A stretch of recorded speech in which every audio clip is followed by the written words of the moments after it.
Hello, my name is Amos Salisbury, and welcome to the Week 6 Informative Speech. In Washington, D.C., there's a trend that has been gathering steam over the last few decades. That trend is that members of the Senate, the House of Representatives, even the President of the United States don't have any military experience. Now, don't get me wrong, there's still a significant amount of people there that do, but that number is dwindling. Today, I'd like to tell you about this trend, the time before this trend began, when it started, coupled with why it started, and a brief breakdown of some of the numbers over the years. Let's go ahead and begin with the time period before the start of this trend. Now, to cover this era, we'll go from the Revolutionary War through to the outbreak of World War I. The information I got for this part I gathered from Wikipedia. My main focus is going to be primarily on the presidency. Let's start with George Washington. He was our very first president of the United States, but previous to that, he had been selected as the general of the Continental Armies to lead in our revolution against the British. Now, the ethics and the ethos that he gathered as a military member really kind of drove him through a lot of his decisions, and the first 8 years of America were based on these ethos. Now, every president from William Henry Harrison to Chester Arthur, that is 13 presidents in a row, had some form of military service. Away from the lowest ranking, who was James Buchanan, he was a simple private in the Army, but he had the military experience, to the highest ranking was Ulysses S. Grant, who was the general of the Army during the Civil War. Now, after the Civil War, of course, everyone seemed to have some form of military experience due to the Civil War. Everybody was involved. Now, after post-Civil War, the focus, of course, was on rebuilding the country, building up our economy, and things of that nature. But then came World War I. Now, just before World War I, the focus wasn't on the military. Like I said, there was no funding, there was no manning available for the military, so it was really minimal manning, minimal force. But with William Howard Taft through to Franklin Delano Roosevelt, some of the largest military operations were conducted. Now that covers the span of 6 presidents. Now, after World War I, they kind of drew down a little bit, but that led into the Great Depression, where a lot of people lost their livelihood, lost their lives, and the country was in bad shape. But according to a Bloomberg.com news story dated 16 December 2011, World War II ended the Great Depression. This was mostly due to the fact that wartime necessity birthed a lot of industries. One of the premier ones of that time was the aerospace industry. A lot of people said that the aerospace industry developed really during World War II, and that was what won World War II.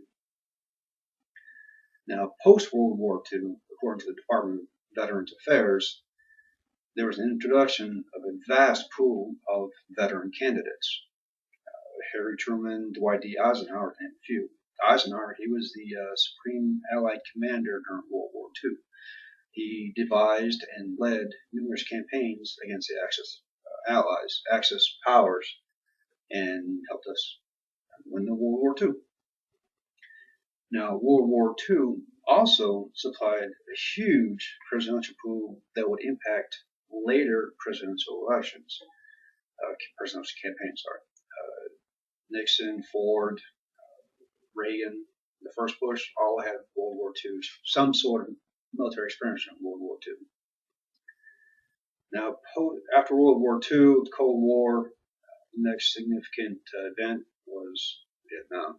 A very unpopular war, but that is really when the current trend started.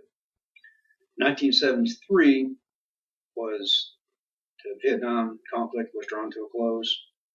The Vietnam actually was ending. The draft ended. So the transition was from the draft military force to an all-volunteer force. The numbers just dropped. So the veteran pool just wasn't there anymore. But with the political campaigns, you had to know somebody and have money to get elected. Unfortunately, the veterans, they may have had good platforms to stand on, may have a good story, and good. They wanted to go through on a good note here, but they just didn't have the pockets for it. They didn't have any money to fund their campaigns. And then we get into our current Congress, the 2013 Congressional Roll Call. 535 combined members. This is from the USA Today news story dated 20 November 2012. In 1977, Congress had a peak of 80% of all members had some form of military experience. Put that in today, and today's Congress has 19% of their members have some sort of active duty military experience listed on their records.